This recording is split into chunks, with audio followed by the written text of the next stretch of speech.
अस्सलाम वालेकुम। दुनिया का ऐसा मुल्क जो आबादी के लिहाज से पहले नंबर पर है, लेकिन ये मुल्क फेक न्यूज़ में भी पहले नंबर पर आ चुका है। जी हाँ, आज हम सैर करने जा रहे हैं इंडिया की। ये मुल्क मुसलमानों से क्यों इतनी नफरत करता है? कायदे-आज़म की कौन सी बात आज 100% सच साबित हुई है? इंडिया में लोगों की जिंदगी कैसी है? पाकिस्तान की आर्मी के पास ऐसा क्या है जो तादाद में इंडियन आर्मी से कम होने के बावजूद ज्यादा ताकतवर हैं? लाहौर शहर से कौन सा इंडिया का शहर सबसे पहले आता है? ये सब कुछ जानेंगे आज की इस वीडियो में। चलें अब निकलते हैं इंडिया के सफर पर। इंडिया, जिसका ऑफिशियल नाम रिपब्लिक ऑफ इंडिया है, ये जनूबी एशिया का एक बड़ा मुल्क है जिसकी कुल आबादी 1 अरब 46 करोड़ के करीब है, जो आबादी के लिहाज से दुनिया के पहले नंबर पर आता है। जबकि दूसरे नंबर पर चाइना है जिसकी कुल आबादी 1 अरब 41 करोड़ के करीब है। इंडिया की तारीख हजारों साल पुरानी है। 1947 से पहले तक इस हिस्से को बरसगीर कहा जाता था। इस हिस्से में मोहनजोदड़ो और हड़प्पा की वादी, मौर्य सल्तनत, मुगल सल्तनत और बरतानवी सल्तनत ने राज किया है और इंडिया को आज़ादी 1947 में हासिल हुई। इंडिया की आज़ादी के साथ साथ पाकिस्तान को भी आज़ादी मिली और पाकिस्तान कलमे की बुनियाद पर कायम हुआ, जहां मुसलमान आज़ादी से रह सकें, लेकिन मुसलमानों के साथ दूसरे मज़हब को भी मुकम्मल आज़ादी दी गई।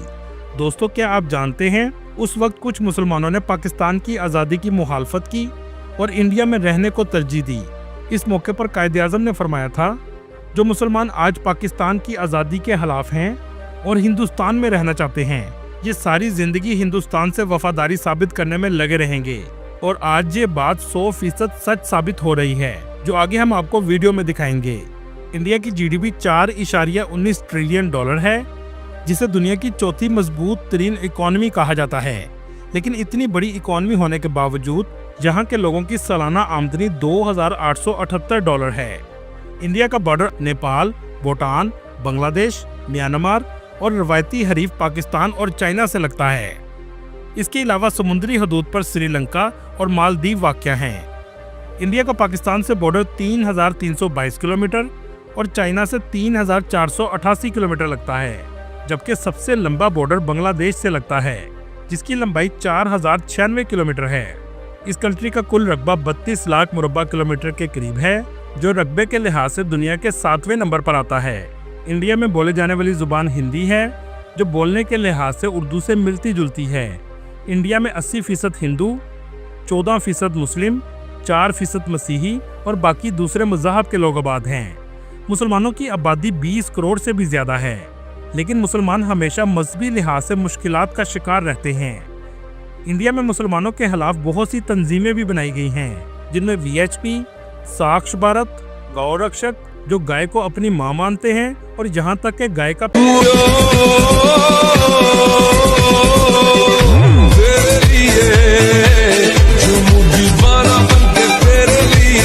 मकाम में हवा महल, अमीर फोर्ट, जाल महल और जंतर मंतर शामिल हैं। जंतर मंतर को यूनेस्को वर्ल्ड हेरिटेज में भी शामिल किया गया है, जिसमें दुनिया की सबसे बड़ी पत्थर से बनी हुई सूरज घड़ी लगाई गई है। दोस्तों, क्या आप जानते हैं इस जंग के बाद इंडिया को शर्मिंदगी का सामना रोज बरोज करना पड़ रहा है। आज से कुछ दिन पहले इंडिया ने सैटेलाइट लॉन्च किया था ताकि पाकिस्तान के बॉर्डर पर नजर रखी जा सके, लेकिन राफेल की तरह इस सैटेलाइट ने भी इंडिया को शर्मिंदा करवा दिया। कुछ ही मिनटों में सैटेलाइट हवा में तबाह हो गया and the mission could not be accomplished. लेकिन शर्मिंदगी यहाँ तक खत्म नहीं हुई। इंडिया के शुमाल मशरिक में वाक़या 7 रियासतें हैं, जिन्हें 7 सिस्टर स्टेट भी कहा जाता है, जो जुग्राफियाई लिहाज से बहुत अहमियत रखती हैं, जैसा कि आप नक्शे पर देख रहे हैं। इनमें से एक रियासत अरुणाचल प्रदेश है, जिसका बॉर्डर चाइना से लगता है। कुछ रिपोर्ट के मुताबिक चाइना 20 किलोमीटर तक अंदर आ चुका है और इस इलाके में अपना मुकम्मल तौर पर कब्जा कर चुका है। दोस्तों, इस वक्त इंडिया के साथ इसराइल खड़ा है, क्योंकि इसराइल चाहता है कि दुनिया का मीडिया इस जंग की तरफ रहे और हम गजा की पट्टी को ख़त्म कर दें। इस वक्त इसराइल शदीद बमबारी कर रहा है और गजा 80% से भी ज़्यादा तबाह हो चुका है। दोस्तों, सोचने की बात यह है कि पाकिस्तान की आर्मी तादाद में कम होने के बावजूद कैसे इंडिया से ज़्यादा ताकतवर है। इंडिया की आर्मी के पास 14 लाख के करीब फौजी हैं, जबकि पाकिस्तान के पास 7 लाख के करीब हैं। लेकिन सबसे बड़ा फर्क जज्बे का है और शहादत जैसे इनाम का है, जो सिर्फ मुसलमानों के पास है। यही वजह है कि तादाद में ज्यादा होने के बावजूद इंडियन एयरफोर्स पाकिस्तान की एयरफोर्स का मुकाबला नहीं कर सकती और पाकिस्तान एयरफोर्स ने सरहद क्रॉस किए बगैर इंडिया के राफेल गिरा दिए, जिसका दुनिया ने एतराफ़ किया है। दोस्तों, पाकिस्तानियों में इतनी नफरत नहीं है जितनी हिंदुस्तानियों में पाकिस्तान के खिलाफ बढ़ दी गई है, और ये सब इंडिया की फेक न्यूज़ मीडिया फैक्ट्री का नतीजा है। पाकिस्तान हमेशा अमन से रहने को तरजीह देता है, लेकिन इंडिया ने अमन का मतलब कमजोरी समझ लिया था और पाकिस्तान एयरफोर्स ने इंडिया का ये गुरूर खाक में मिला दिया। दोस्तों, लाहौर शहर से सबसे करीब सिटी इंडिया का अमृतसर है, जिसका कल्चर भी काफ़ी लाहौर से मिलता जुलता है। इस शहर में सबसे ज़्यादा सिख कम्युनिटी आबाद है। अमृतसर का गोल्डन टेम्पल सबसे ज़्यादा फेमस है। दोस्तों, क्या आप जानते हैं इंडियन फौज ने अमृतसर पर मिसाइल गिराने का झूठा प्रोपेगेंडा भी किया, जिसकी पाकिस्तान ने मुकम्मल तौर पर तरदीद कर दी। ये सब इसलिए था ताकि सिख कम्युनिटी को पाकिस्तान के खिलाफ किया जाए।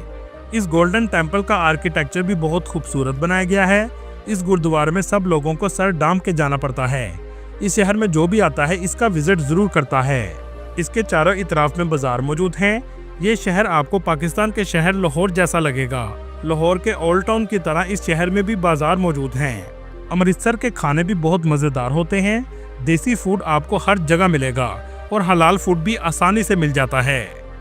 दोस्तों, इंडिया में सिख कम्युनिटी भी बहुत अहमियत रखती है, जो तकरीबन 2 करोड़ के करीब हैं।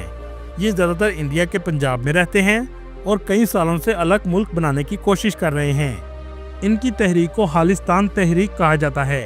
दोस्तों, मुसलमान भी जंग के हक में नहीं है, लेकिन अगर कोई हमला करे तो दुश्मन की गर्दन उड़ा देने का भी हुक्म है। इसलिए अमन पसंदी को कभी भी कमजोरी मत समझा जाए। अल्लाह ताला दुनिया के तमाम मुसलमानों में इत्तेफाक पैदा करे और मदद फरमाए, आमीन। दोस्तों, ये थी आज की हमारी इन्फॉर्मेटिव और दिलचस्प वीडियो। आपको वीडियो कैसी लगी कमेंट में ज़रूर बताइएगा, और नए आने वाले दोस्तों से गुजारिश है हमारे चैनल को सब्सक्राइब और लाइक ज़रूर कीजिएगा। अगली वीडियो तक अल्लाह हाफिज़।